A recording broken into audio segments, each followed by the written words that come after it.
Xi Jinping menjadi pemimpin tertinggi Tiongkok belum ada 10 tahun, namun gerakannya, manuvernya, strateginya membuat Tiongkok bukan hanya ekonominya tumbuh, tapi Tiongkok menjadi kekuatan dunia yang menakutkan. Bahkan membuat Amerika berpikir ulang untuk dogfight dengan Tiongkok. Xi Jinping naik ke panggung tertinggi Tiongkok di tahun 2013 dengan rencana besar dirinya akan membawa Tiongkok, yaitu di ulang tahun ke-100 tahun Tiongkok merdeka. 100 tahun Tiongkok merdeka di tahun 2049, Tiongkok adalah the new world order. Kalau kita berkaca pada prestasi Xi Jinping, mengapa banyak pemimpin negara lain juga berkuasa 10 tahunan, namun prestasi mereka jauh di bawah jika dibandingkan dengan Xi Jinping? Apa yang dilakukan Xi Jinping yang tidak dilakukan oleh pemimpin negara-negara lain, khususnya negara di Afrika dan negara di Asia? Apa strategi Xi Jinping? Apa rencana besar yang mengubah permainan dunianya Xi Jinping? Sahabat pasti bertanya mengapa channel Bosman masih terus membahas tentang geopolitik dunia,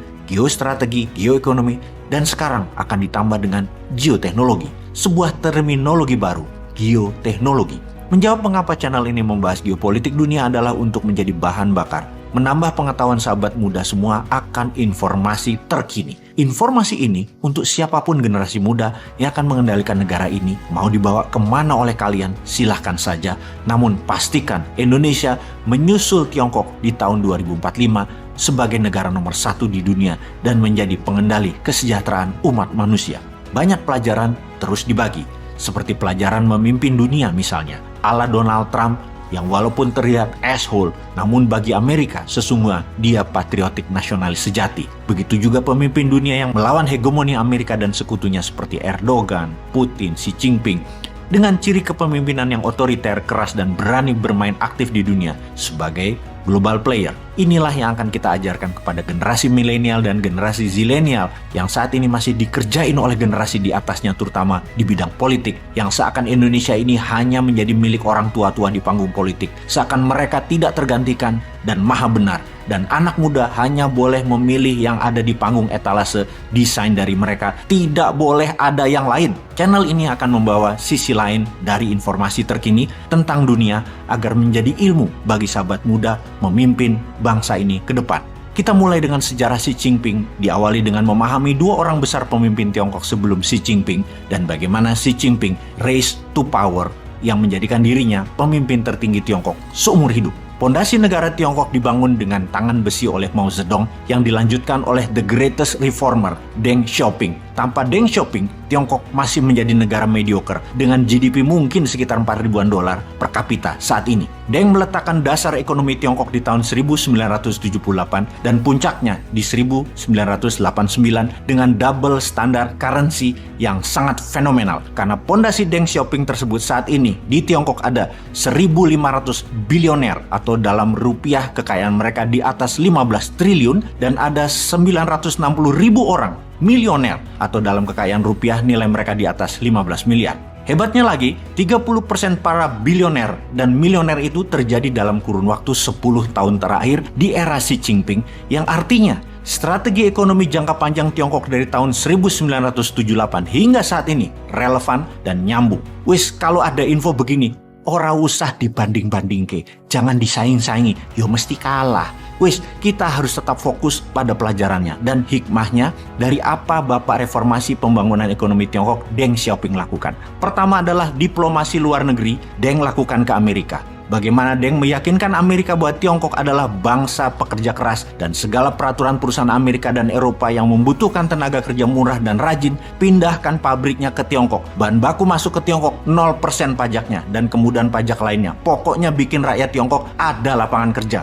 Kunci penting pembangunan Tiongkok di tahun 1978 karena bekerja adalah proses pembiasaan, membuat tenaga kerja Tiongkok jadi terampil, jadi biasa. Lalu setelah terjadi pembiasaan, Tiongkok mulai membangun ekonomi namun hanya di kawasan ekonomi khusus atau KEK di 4 wilayah di Tiongkok. Salah satunya adalah Shenzhen, di mana pemimpin tertingginya waktu itu adalah ayah kandung Xi Jinping, yaitu Xi Zhongsun. Ayahnya menjabat sebagai Kepala Departemen Propaganda Partai Komunis dan kemudian menjadi Wakil Ketua Kongres Rakyat Nasional atau DPR-nya Tiongkok sebelum menjadi Ketua KEK di Shenzhen, yang sangat sukses meningkatkan ekonomi di KEK naik 10 kali lipat dalam 10 tahun. Di kawasan ekonomi khusus inilah double standard currency Tiongkok dimainkan dan berhasil melipat gandakan produksi. Tenaga kerja Tiongkok yang sudah terampil dengan bekerja di perusahaan asing mulai diizinkan meniru. Tiongkok di kawasan ekonomi khusus banyak meniru produk asing walau untuk dijual domestik, namun ada juga yang dijual ke luar negeri yang membuat Tiongkok di awal tahun 80-an hingga tahun 90-an disebut imitating country, negara peniru, negara pembajak.